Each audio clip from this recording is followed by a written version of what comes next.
नमस्कार. आज 19 डिसेंबर 2023 वार आहे मंगळवार. लोकसत्ता आणि महाराष्ट्र टाइम्स वृत्तपत्र विश्लेषणमध्ये आपलं स्वागत आहे. पहिली बातमी आहे, राम मंदिरास 14 कोटी देणारे नुवाल नागपूर स्फोटामुळे पुन्हा चर्चेत. आता नुवाल यांनी पहा, जेव्हा राम मंदिराची देणगी चालू होती त्यावेळेस 14 कोटी रुपये त्यांनी दिलेली होती. मग काल जे स्फोट घडून आला, सोलार एक्सप्लोजिव्ह या कारखान्यामध्ये जो स्फोट झाला, ती कंपनी किंवा तो कारखाना त्यांचाच आहे. त्याबद्दल यांचं नाव पुन्हा एकदा चर्चेत आलेलं आहे. आता ही बातमी MPSC आणि UPSCच्या दृष्टिकोनातून महत्त्वाची आहे का? तर बिलकुल नाही. पण डिझास्टर मॅनेजमेंट या विषयामध्ये आपला मुलाखती दरम्यान वगैरे प्रश्न विचारले जाऊ शकतात. त्यामुळे अगदीच तुम्हाला माहिती पाहिजे की सेफ्टी स्टँडर्ड्स वगैरे काय असायला हवेत. म्हणजे जे विद्यार्थी मुलाखतीची वगैरे तयारी करणार आहेत त्यांनी ही बाब तेवढंसं लक्षात ठेवू शकता. त्यानंतर पुढची न्यूज पहा, 78 खासदार निलंबित. एकाच अधिवेशनात तब्बल 92 खासदारांवर ही कारवाई करण्यात आलेली आहे. तसेच पहा, गोंधळ चालू असताना या गोंधळादरम्यान 3 विधेयकं मंजूर देखील झालेली आहेत. यामधील पहा, विरोधकांच्या गोंधळामध्ये लोकसभेत टपाल विषयक विधेयक, तर राज्यसभेत जम्मू काश्मीर व पुडुचेरीमधील महिला आरक्षणाच्या तरतुदीची 2 विधेयके मंजूर करण्यात आलेली आहेत. व पहा, ही अत्यंत महत्त्वाची, यामधील जे टपाल विषयक विधेयक आहे ना, टपाल विधेयक हे खूप महत्त्वाचं आहे.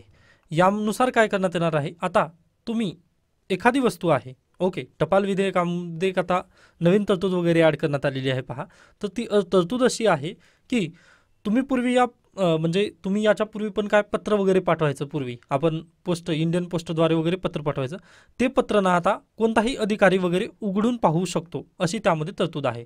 उघडून पाहू शकतो. तुम्ही एखादी पार्सल वगैरे पाठवलात व त्या पार्सलमध्ये जर शक वगैरे आला त्या अधिकाऱ्याला किंवा जो पोस्टमॅन वगैरे आहे त्याला जर तशा पद्धतीने शक आला तर तो उघडून तो पत्र वगैरे पाहू शकतो व त्याबद्दल तुम्ही काहीच तिथे कंप्लेंट वगैरे करू शकत नाही. त्यानंतर आणखीन एक तरतूद आहे पहा त्या नवीन बिलमध्ये, जे की पूर्वी पहा भारत सरकार काय करायचं, इंडियन गव्हर्नमेंट कोणतंही पत्रव्यवहार वगैरे जर असेल तर ते कशाद्वारे करायचं, भारत सरकारचं जे आपलं पोस्ट ऑफिस आहे, इंडियन पोस्ट ऑफिस जे आहे त्याद्वारे पूर्वी इंडियन गव्हर्नमेंट किंवा महाराष्ट्र सरकार पण तशा पद्धतीने पोस्टाची सहाय्यता वगैरे घ्यायचं. पण नवीन विधेयकामध्ये असं तिथं देण्यात आलेलं नाही आहे की भारत सरकार फक्त इंडियन पोस्टचं वगैरे प्रमोशन करेल. त्यामुळे पहा, आता अगदीच प्रायव्हेट एजन्सी पण यामध्ये एंटिटी वगैरे राहू शकते. ही एक दुसरी बाब झाली. तिसरा महत्त्वपूर्ण मुद्दा म्हणजे पहा, तर आपण याच्यापूर्वी एखाद्याला पत्र जर पाठवलं किंवा स्पीड पोस्टाने जर आपण डॉक्युमेंट वगैरे जर मेल केले असतील ना, तर आपल्याला काय एक ट्रॅकिंग ID वगैरे मिळायची.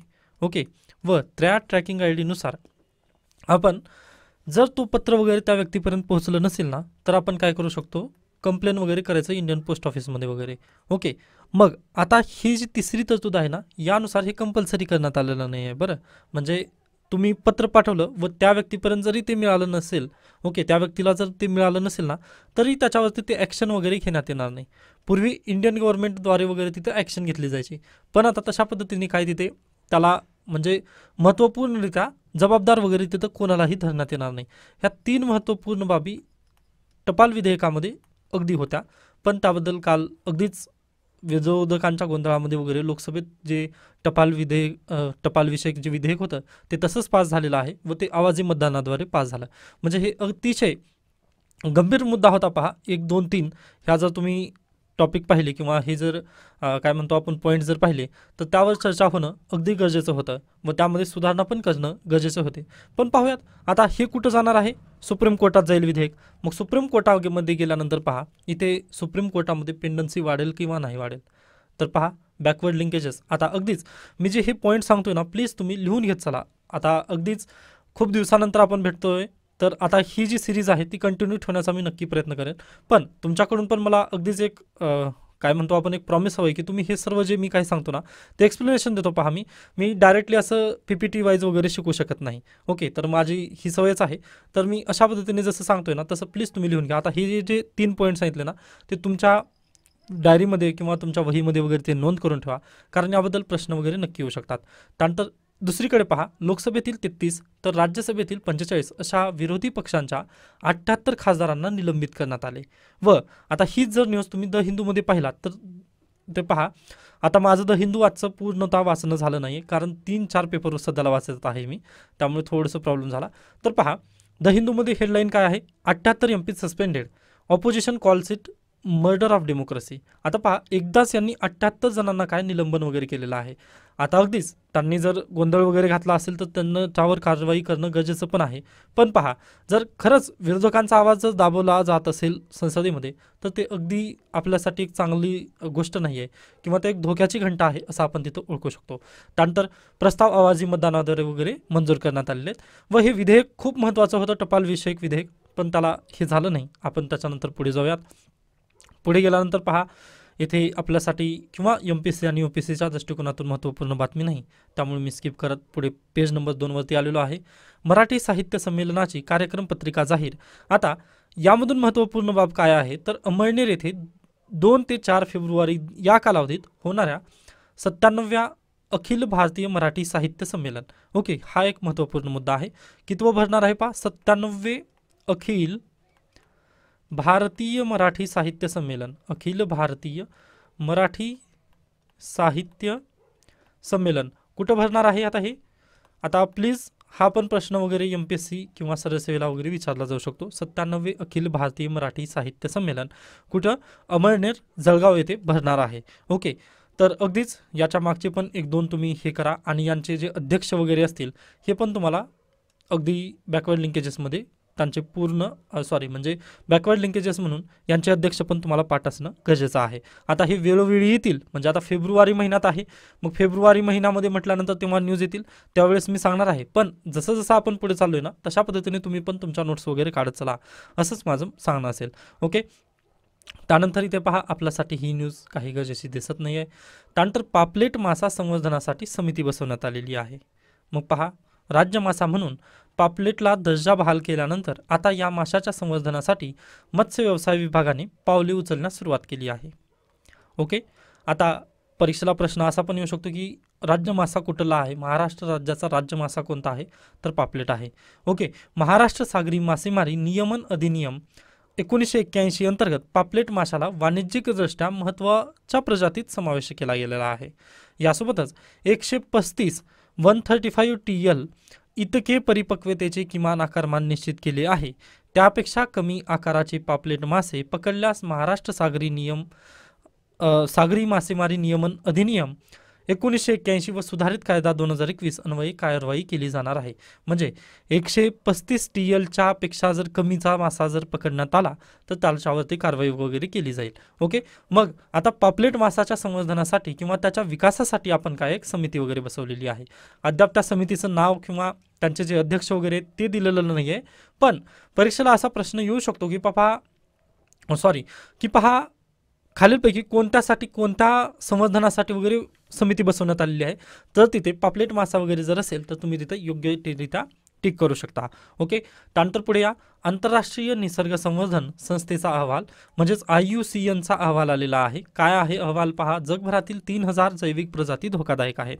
मग यामध्ये हिरवे कासव, सालमेन माशांसह मध्य व दक्षिण अमेरिकेत व्यावसायिकदृष्ट्या लोकप्रिय लाकूड म्हणून ओळख असलेले महोगनी वृक्षाचेही अस्तित्व धोकादायक दर्शवणाऱ्या सूचीत टाकण्यात आलेली आहे.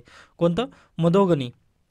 महोगनी हे जे वृक्ष आहे ना, याला पण त्यांनी धोकादायक स्थितीमध्ये वगैरे टाकलेले आहेत, म्हणजे एंडेंजर्ड आहे. ओके, IUCNच्या एंडेंजर्ड यादीमध्ये याला टाकण्यात आलेला आहे. परीक्षेला प्रश्न विचारू शकतो की महोगनी या वृक्षाची IUCNने नुकत्याच महोगनी वृक्षाला कोणत्या यादीत टाकण्यात आलेला आहे?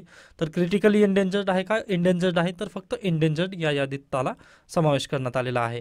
ओके, त्यानंतर ही IUCNची स्थापना काय आहे किंवा IUCN म्हणजेच पहा आंतरराष्ट्रीय निसर्ग संवर्धन संस्था.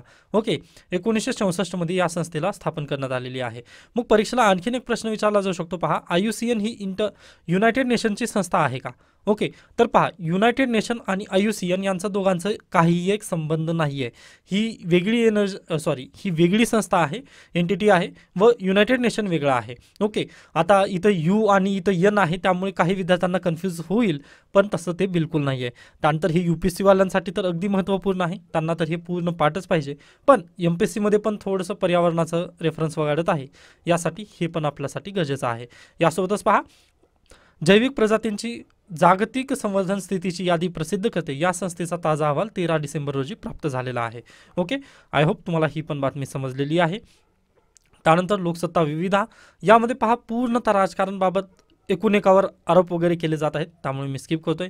त्यानंतर पुढची बातमी आहे केरळमध्ये राज्य सरकार विरुद्ध राज्यपाल झालं असं पहा. राज्यपालांकडून मुख्यमंत्र्यांचा गुंड असा उल्लेख झाला आणि मुख्यमंत्री राज्यपालांना हटवण्याची विनंती करणार आहेत. मग आता हा जो मुद्दा आहे, आपण याच्या पूर्वी पण जेव्हा मी आता अगदीच 1 महिना मागचं जरी व्हॅकेशनवर होतो किंवा आपण व्हिडिओ घेतलं नाही तरी पण पहा, तुम्हाला माहिती असतील की जिथे जिथे विरोधी पक्षाचं सरकार आहे तिथे तिथे काय चालू आहे, राज्यपाल विरुद्ध सरकार हे आपला पॉईंट दिसतंच व सुप्रीम कोर्टाची पण जजमेंट वगैरे त्याबद्दल आलेली आहे.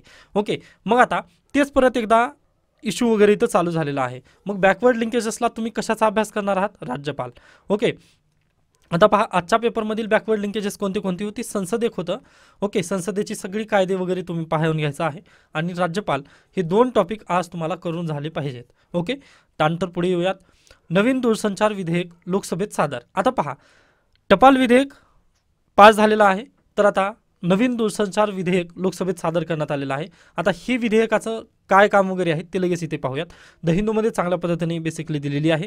तर telecom bill introduce in Lok Sabha. आता झालेलं काय पहा, जे टेलिग्राफ ॲक्ट होतं पहा 1885, टेलिग्राफ ॲक्ट 1885 1885. आता भारतामध्ये टेलिग्राफची स्थापना किंवा टेलिग्राफ कोणी आणलं असा प्रश्न वगैरे विचारला जाऊ शकतो. त्यामुळे प्लीज मॉडर्न हिस्ट्री तुम्ही एकदा जर वाचत असाल ना तर बॅकवर्ड लिंकेजेस लिहून ठेवा. टेलिग्राफची स्थापना किंवा टेलिग्राफची जी लाईन आहे ना ती कोणी एस्टॅब्लिश केली होती. आता अगदी हे बॅकवर्ड लिंकेजेस आहे, त्यामुळे मी तुमच्याकडून उत्तरं वगैरे अपेक्षित करत आहे, किंवा जरी माहीत नसेल ना तुमची जी डायरी आहे ना त्यामध्ये लिहून ठेवा. आता पहा मी प्रत्येक गोष्ट इथं सांगत का नाही आहे, तर त्याचं कारण आहे तुम्ही पण थोडंसं त्याबद्दल म्हणजे बॅकवर्ड लिंकेजेसला धरून वगैरे अभ्यास करावं व तुम्हाला पण ही जी चांगली जी अशा पद्धतीने मी न्यूजपेपर वगैरे सांगतो ना तशी तुम्हाला पण तुम्ही जेव्हा रीड वगैरे करता. आता पहा म्हणजे मीच माझेच व्हिडिओ वगैरे तुम्ही पाहत राहू नये. ओके, डेली माझ्याच व्हिडिओवर वगैरे तुम्ही नकात राहू, तर स्वतःहून पण तुम्ही करू शकता. या निमित्ताने मी तुम्हाला तसे बॅकवर्ड लिंकेजेस वगैरे सांगण्याचा प्रयत्न करतोय. तर हे एक बाब तुम्हाला आता शोधून आणायचं आहे. त्यानंतर 1885मध्ये आपल्या भारताचे जे व्हॉइसरॉय आहेत ते कोण होते हे पण तुम्हाला माहिती असणं खूप गरजेचं आहे. ओके, 1885चं व्हॉइसरॉय आणि टेलिग्राफची लाईन कोणी टाकली होती ते एक महत्त्वाचं आहे. डन. त्यानंतर पहा आता टेलिकॉम बिलमध्ये काय काय इंट्रोड्यूस वगैरे केलं जाणार आहे किंवा त्यामध्ये काय काय म्हणजे पॉईंट वगैरे मांडण्यात आले आहेत. तर पहा the union government may take over the operations of a telecom network on the grounds of public emergency or safety. पहा म्हणजे इथं काय म्हटलेलं आहे, तुमचं व्हॉट्सअप आहे किंवा OTT प्लॅटफॉर्म वगैरे आहेत ना त्याच्यावरती पाळत ठेवण्याचा अधिकार या टेलिकॉम बिलमध्ये देण्यात आलेला आहे. ओके, यांनी काय म्हटलं पहा, इमर्जन्सी सिच्युएशनमध्ये जर असेल, ओके एखादी वेळेस इमर्जन्सी सिच्युएशन वगैरे जर देशभरामध्ये असेल तर तुमचे व्हॉट्सॲप त्यानंतर फोन टॅपिंग वगैरे करू शकतं भारत सरकार, असं यांनी या कायद्यामध्ये टाकलेलं आहे पॉईंट. त्यानंतर telcos can reform spectrum or use spectrum for technologies other than what they had bought it for.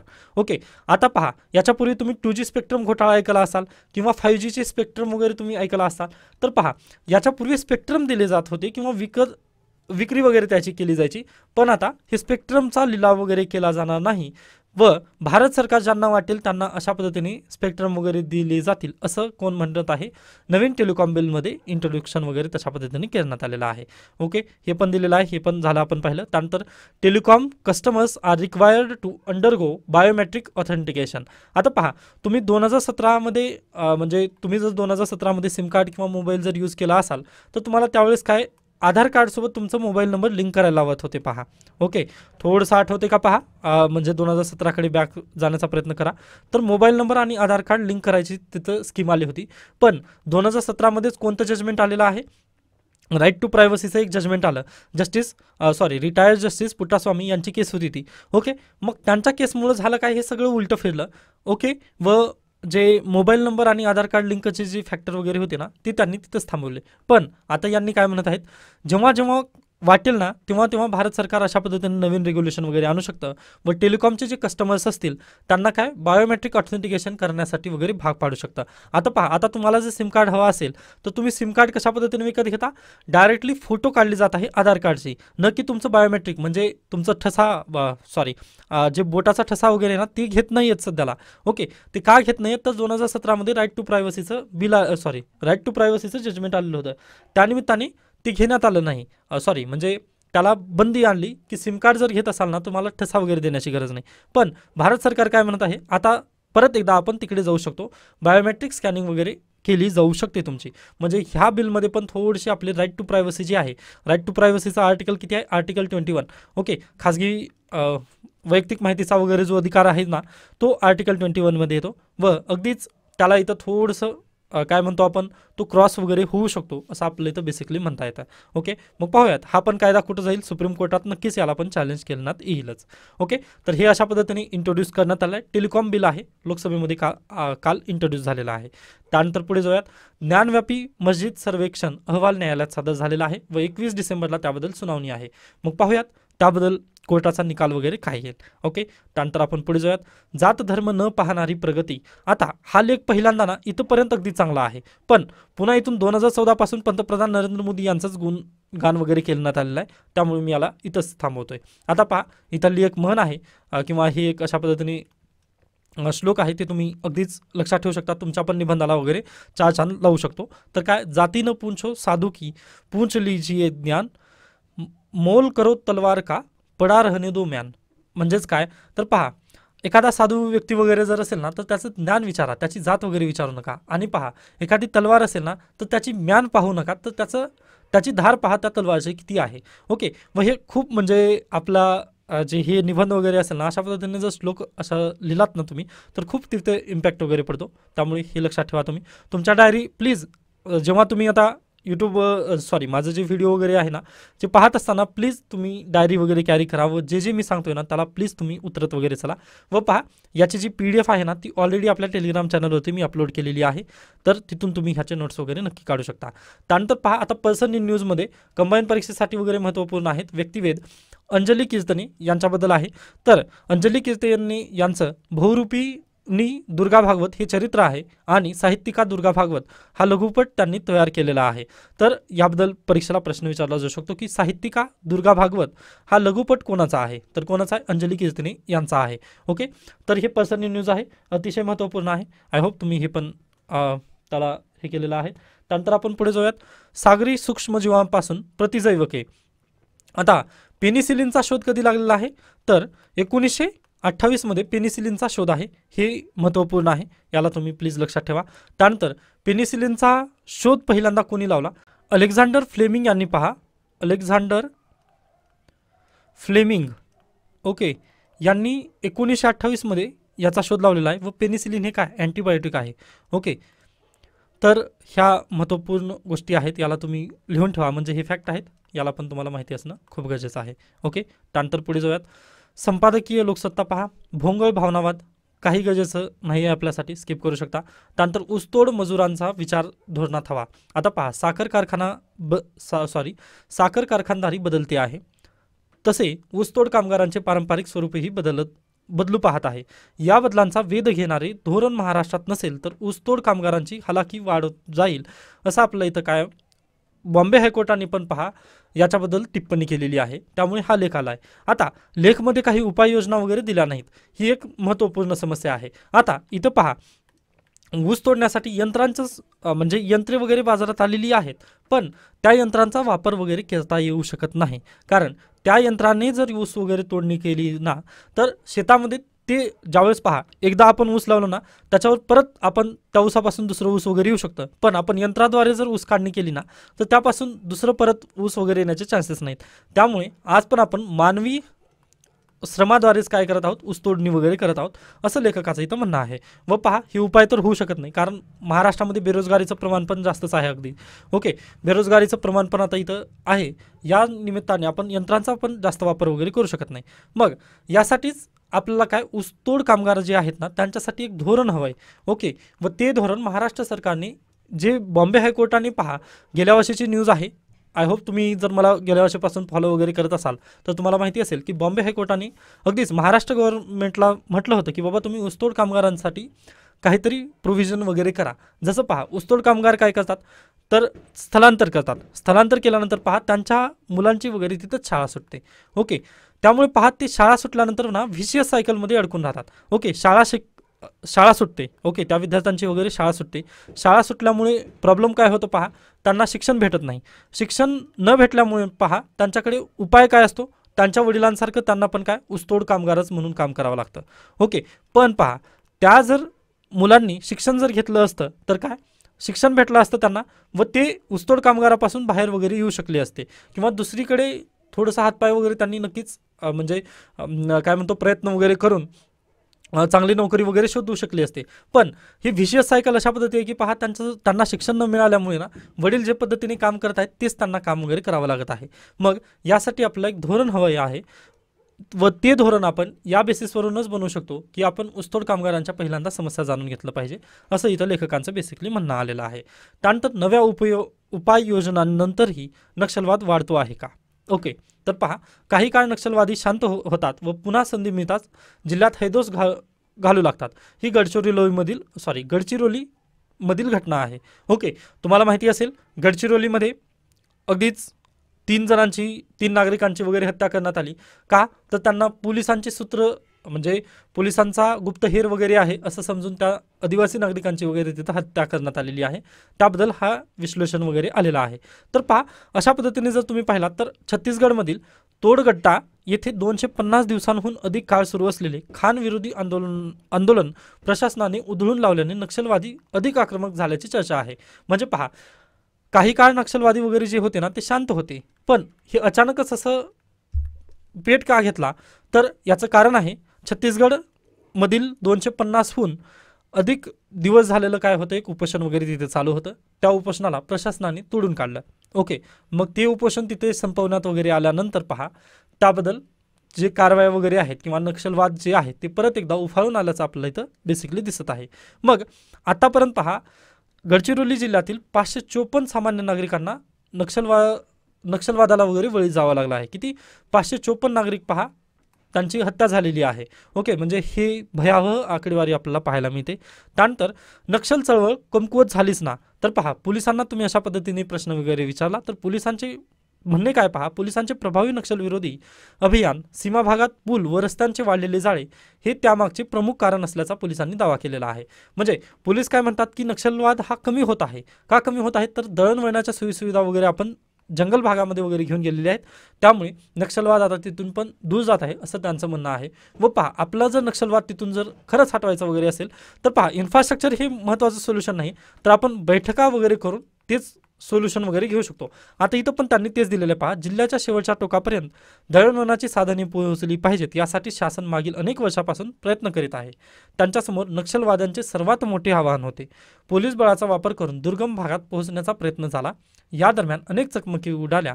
यात किती 312 नक्षलवादी ठार झाले तर 212 पोलीस शहीद झालेले आपल्याला दिसून येतात. त्यानंतर दरम्यान नक्षल्यांना केवळ बंदुकीतून नव्हे तर संवादातून आणि प्रभावी योजनेतून प्रत्युत्तर देण्याचे काम पोलीस विभागाने सुरू केले आहे व हेच गरजेचं आहे. पहा जर पहा आपण दळणवळण किंवा इन्फ्रास्ट्रक्चर वगैरे जर घेऊन त्यांच्यापर्यंत गेलो तर ते पण आपल्याकडे काय अगदीच बंदूक वगैरे घेऊन येतात. पण आपण जर प्रेमातून भाषा वगैरे जर तशा पद्धतीने सांगण्याचा वगैरे प्रयत्न केला तर कदाचित ते ऐकतील असं इथं लेखकाचं म्हणणं आहे. व पहा असं झालेलं पण आहे. याच्यापूर्वी आदिवासी जे नागरिक वगैरे होते ते पोलिसांना खूप घाबरायचे, पण आता जे आदिवासी नागरिक आहेत ते काय करतात तर पोलिसांच्या मदतीने समस्याचं वगैरे तिथं सोडवण्याचा प्रयत्न करत आहेत.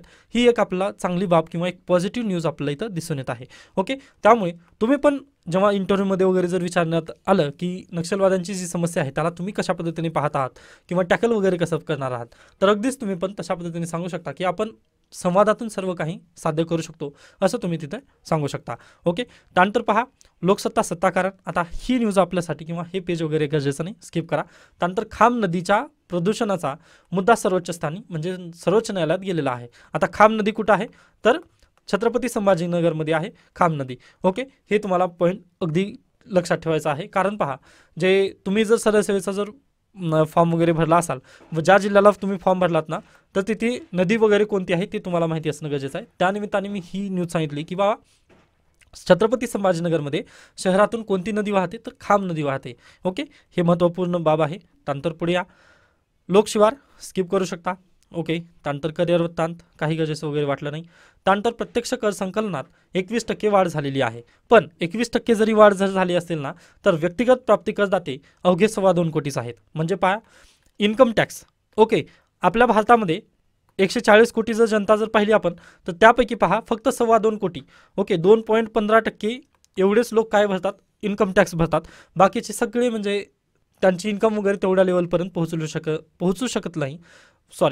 शकली नाही. हे एक दुर्दैव आहे आपल्या देशाचं असं तुम्ही म्हणू शकता. कारण पहा फक्त 2% लोक काय भरतात इन्कम टॅक्स भरतात. हे खूपच म्हणजे भयावह स्थिती आहे. GST आपण सर्वजण भरतो पण इन्कम टॅक्स आपण आपल्यापैकी फक्त 2%च व्यक्ती भरतात. म्हणजे त्यांच्याकडेच जास्त इन्कम आहे. बाकी अगदी सगळ्यांची जी पाहिलं तर जास्त TDR भरणारे जास्त आहेत असं त्यांनी म्हटलेलं आहे. TDS ओके IT रिटर्न TDSसाठी जे भरलं जातं त्यामध्ये 60% पहा ITR 60% व्यक्ती भरतात. पण त्यापैकी 5% तर काय असतात IT रिटर्न असतात. ITR फॉर्म ITR 5% येतात त्यापैकी व 2% किती येतात तर फक्त इन्कम टॅक्स भरणारे 2% आहेत असं त्यांनी म्हटलेलं आहे. आता हे मी काय बोलत आहे किंवा काय नाही तर याच्यासाठी तुम्ही प्लीज एकदा इकॉनॉमिक्सचा कोर्स वगैरे पूर्ण करून घ्या. म्हणजे इकॉनॉमिक्स जर समजलं ना तुम्हाला तर तुमचे आधी विषय वगैरे तिथे संपतात. त्यानंतर आपण डायरेक्टली धावत्या भेटीमध्ये महाराष्ट्र टाइम्स पण कव्हर करणार आहोत. आता पहा महाराष्ट्र टाइम्स मी आत्ता टेलिग्रामवरती वगैरे टाकलेला होता पण प्रॉब्लेम असा आहे की याला कॉपीराईट लगेच इश्यू वगैरे येत आहेत. व पहा मी आजच याला अगदी सबस्क्राईब वगैरे केलेलं आहे. माझंच ईमेल ID वगैरे दिलेलं आहे pawanraje@gmail.com. ओके, त्यामुळे मी लगेच त्याला तिथून टेलिग्रामवरून वगैरे हटवलेलं आहे. ओके, आता समस्या अशी आहे यूट्यूबला इथं कॉपीराईट मला फक्त येऊ नये अन्यथा अवघड होईल.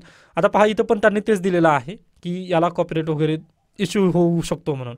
पण यामध्ये पण काही महत्त्वाच्या मला बातम्या वगैरे दिसलेल्या आहेत. त्यामुळे आपण महाराष्ट्र टाइम्स पण आजपासून डिस्कस करणार आहोत अगदी डेली. ओके, फक्त तुम्ही पण जर वृत्तपत्र वगैरे जर मी तुम्हाला दिला ना तर त्याला प्लीज तुम्ही पण कोणत्या ग्रुपवर वगैरे शेअर करू नका कारण त्यामुळे आपला पण कॉपीराईट इश्यू वगैरे होऊ शकतो तिथे.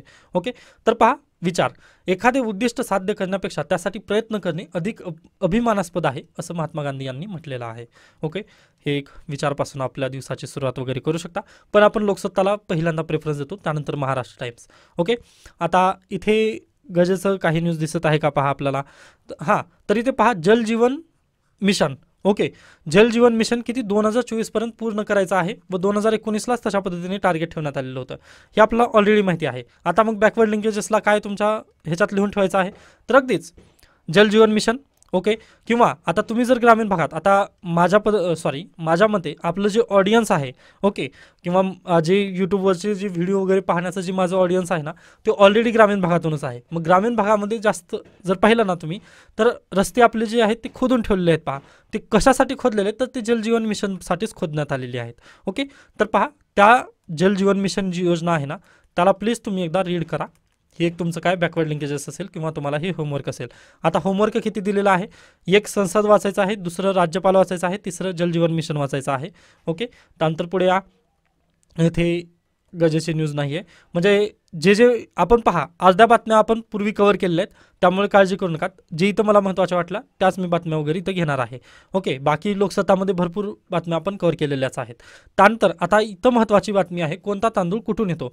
आय थिंक सरळ सेवेला अशा पद्धतीने प्रश्न विचारलेला होता व विद्यार्थ्यांनी मला पण तसे प्रश्न म्हणत होते. तर पहा बासमती 1121 हे कुठून येतं, पंजाब, हरियाणा, उत्तर प्रदेश, दिल्ली येथे बासमती तांदळाची लागवड वगैरे केली जाते. त्यानंतर आंबेमोहर किंवा सुरती कोलम हे कुठून येतो, मध्य प्रदेश आणि गुजरातमधून आंबेमोहर आणि सुरती कोलम तांदूळ पिकवला जातो किंवा तो तांदूळ तेथून येतो.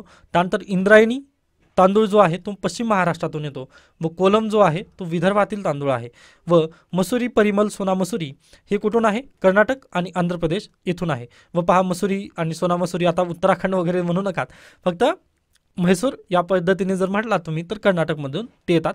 मसुरी, परिमल आणि सोना मसुरी हे जे तांदळाची वाण वगैरे आहेत ना प्लीज याला पण तुम्ही तुमच्या डायरीमध्ये वगैरे लिहून ठेवा किंवा जे मी काही बोलतोय ना त्याला प्लीज तुम्ही तुमच्या नोट्स स्वरूपात वगैरे ठेवा किंवा माझे जे व्हिडिओ आहेत ते तुम्ही ऐकू शकता रिपीट एकदा, आता सकाळी एकदा व रात्री एकदा.